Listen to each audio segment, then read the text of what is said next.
प्रिय मित्रों नमस्कार। मैं फुर्सत अली आप सभी का हार्दिक स्वागत करता हूँ। मित्रों, यूपी बोर्ड इंटरमीडिएट हिंदी अनिवार्य संस्कृत में वर्णित पाठ आत्मज्ञ एवं सर्वज्ञ का भाग 1 पढ़ाया जा चुका है। अब आइए आज हम लोग भाग 2 पढ़ते हैं। जो देखिए लिखा है कि याज्ञवल्क्यो उवाच न वा अरे मैत्रेयी पत्युः कामाय पतिः प्रियो भवत् आत्मनस्तु वै कामाय पति प्रियो। देखिए लिखा है कि याज्ञवल्क्य से जब मैत्रेयी ने कहा कि हे स्वामी, संपूर्ण धन से अगर पूरी पृथ्वी भर दी जाए तो क्या मैं अमर हो जाऊंगी?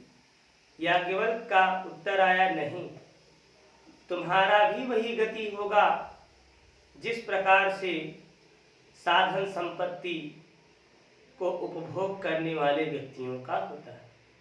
मैत्रेयी ने कहा, तो फिर आप मुझे उस अमरता के बारे में बताएं जिस अमरता को आप जान चुके हैं। तब याज्ञवल्क्य ने कहा, आओ बैठो, मैं तुम्हें अमरता का पाठ बताता हूँ। अब देखिए याज्ञवल्क्य अमरता के बारे में अमरता के बारे में मतलब मैत्रेयी से कह रहे हैं कि हे मैत्रेयी, लिखा है देखिए, न वा पत्युः कामाय पति प्रियो भवत्। हे मैत्रेयी, पत्नी को पति की कामना अर्थात इच्छा पूर्ति के लिए प्रिय नहीं होता है, बल्कि आत्मनस्तु वै कामाय, बल्कि अपनी इच्छा, ध्यान दीजिएगा, बल्कि पति तो अपनी ही इच्छा पूर्ति के लिए प्रिय होता है ना। पहले देखिए बताया कि हे मैत्रेयी, पत्नी को पति की कामना पूर्ति के लिए प्रिय नहीं होता, बल्कि पति तो अपनी इच्छा पूर्ति के लिए, अपनी कामना की पूर्ति के लिए ही प्रिय होता है।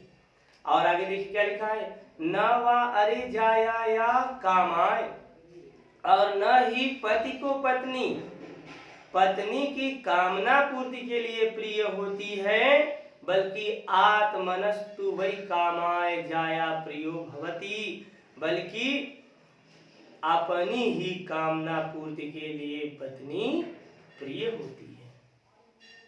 न वा अरे पुत्रस्य, और तो और हे मैत्रेयी, न वा अरे पुत्रस्य, और न ही पुत्र एवं वित्तस्य, देखिए आगे लिखा है वित्तस्य, न ही पुत्र एवं वित्त मतलब धन की कामना के लिए पुत्रो वित्तम वा प्रियो भवति, पुत्र और धन प्रिय होता है। ध्यान दीजिएगा, कहा है अरे मैत्रेयी, और न ही पुत्र तथा धन की कामना के लिए पुत्र एवं धन प्रिय नहीं होते, बल्कि आत्मनस्तु वै कामाय पुत्रो वित्तम वा प्रियम भवत्, और बल्कि अपनी ही कामना पूर्ति के लिए पुत्र एवं धन प्रिय होते हैं। न वा सर्वस्य कामाय सर्वं प्रियो भवति, आगे देखिए लिखा है, सबकी कामना के लिए सब प्रिय नहीं होते, आत्मनस्तु वै कामाय, बल्कि अपनी ही कामना पूर्ति के लिए, बल्कि अपनी ही इच्छा के लिए सर्वं प्रियम भवति, सब प्रिय होते हैं। तस्माद् आत्मा वा अरे मैत्रेयी, अब आगे देखिए लिखा है, इसलिए हे मैत्रेयी, आत्मा ही द्रष्टव्य, देखने के योग्य है, दर्शनव्य, दर्शन करने के योग्य है, श्रोतव्य, सुनने के योग्य है, मंतव्य, मानने के योग्य है, और निदिध्यासितव्यस्य, और ध्यान करने के योग्य है।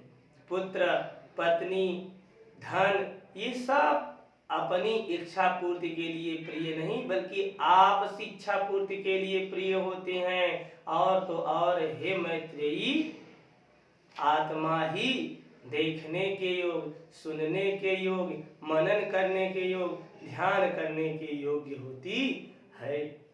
आत्मनः खलु दर्शनेन इदम सर्वम विदितम भवति। और आगे देखिएगा, आत्मदर्शन से ही, खलु मतलब निश्चित, आत्मदर्शन से ही अवश्य, देखिए आत्मदर्शन, देखिए ना, आत्मनः खलु दर्शनेन, आत्मनः दर्शनेन खलु, आत्मदर्शन से अवश्य ही इदम सर्वम विदितम भवति, यह सब ज्ञात हो जाता है। अगर आत्मा का दर्शन हो जाए, अपने आप का व्यक्ति अगर दर्शन कर ले, तो उसे इस पूरे ब्रह्मांड से, इस पूरे लोक जगत से मुक्ति मिल जाती है। इसलिए हे मैत्रेयी, आत्मनः सर्वम, अपनी आत्मा को ही, अपनी आत्मा ही ध्यान देने के योग्य है। मित्रों, यह पाठ जो है आपका आत्मज्ञ एवं सर्वज्ञ कक्षा 12 हिंदी विषय में अनिवार्य संस्कृत के दूसरे पाठ के रूप में संकलित था। फिर आप चाहे कला वर्ग के विद्यार्थी हो, चाहे विज्ञान वर्ग के विद्यार्थी हो, सब के लिए यह पाठ महत्वपूर्ण है। आशा है कि आप लोगों को यह पाठ समझ में आया होगा। परीक्षा के दृष्टिकोण से बड़ा महत्वपूर्ण है। छोटे छोटे 2 पैराग्राफ 2 भागों में विभाजित यह पाठ है। आप अच्छी तरह से इसे पढ़ लीजिएगा। कल मैं आप लोगों के समक्ष किसी नए वीडियो, नए टॉपिक के साथ प्रस्तुत होऊंगा। तब तक आप सभी मित्रों को धन्यवाद।